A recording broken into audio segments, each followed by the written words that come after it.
L-Arċidjoċesi ta' Malta l-ewwel kontributur fil-Fond għal Solidarjetà Volontarja li għadu kif tnieda anke f'pajjiżna. Il-fond u wieħed internazzjonali u twaqqaf fl-2017 fl-Ingilterra wara ħidma fih dan il-Fondazzjoni Pontificia Centesimus Annus imnebħa mill-appell tal-Papa Franġisku biex ikun ta' għajnuna għal dawk li jinsabu f'riskju li jaqgħu lura fl-isfidi biex isiru aktar produttivi.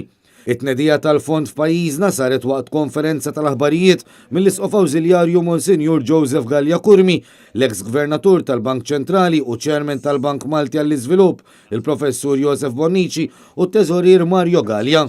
F'kumment lil Net News l-Isqof Awżiljarju qal li l-impenn tal-Arċidjoċesi b'5,000 fond bħal dan turi l-impenn tal-Knisja f'Malta b'risq dawk l-aktar fil-bżonn.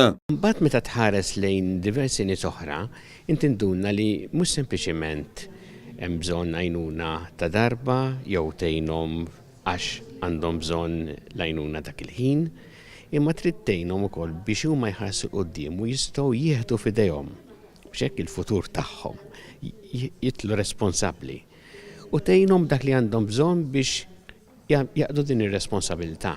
Monsinjur Joseph Gallia Kurmi kompla li bajnuna bħal din il-Knisja tara li tgħin lil bniedem iħares il-qudiem f'ħajtu. Spjega li fil-ħidma soċjali tagħha il-Knisja ma tista' qatt tieħu post il-Gvern jew entitajiet oħra iżda ħolqa importanti oħra fil-katina ta' għajnuna. Il-Knisja dejjem tipprova li tara dak il-bżonn partikolari u tgħin f'dak. Tħares anki l-qoddim, tgħin mhux biss jiġifieri biex il-bniedem ikun tajjeb issa, ma anki biex jista' il-qoddim jgħixu l-familja tiegħu u jimxi l-qoddim.